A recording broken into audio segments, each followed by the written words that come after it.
భక్తిపూర్వకంగా ఆలయానికి వెళ్ళినప్పుడు మనం సాధారణంగా ప్రదక్షిణలు చేస్తూ ఉంటాం. అయితే ప్రదక్షిణ అంటే ఒకే విధంగా చేయాల్సిందే అనుకోవటం పొరపాటు.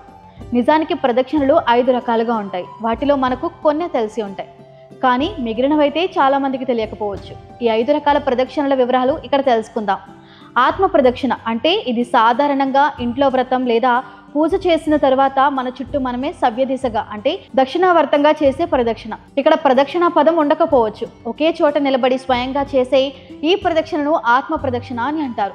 పాద ప్రదక్షిణ ఈ విధానంలో భక్తులు ఆలయ ప్రదక్షిణ పదంలో గాని ఆలయ చుట్టూ గాని నడుచుకుంటూ స్వామిని చుట్టేలా ప్రదక్షిణ చేస్తారు. ఇది చాలా సాధారణంగా ప్రతి దేవాలయంలో చేసే పద్ధతి. దండ ప్రదక్షిణ అంటే ప్రదక్షిణ పదంలో స్వామికి ఎదురుగా సాష్టాంగ నమస్కారం చేసి అనంతరం లేచి నిలబడి ప్రదక్షిణ చేయటం, మరలా సాష్టాంగ నమస్కారం మళ్ళీ ప్రదక్షిణ చేయటాన్ని దండ ప్రదక్షిణ అని అంటారు.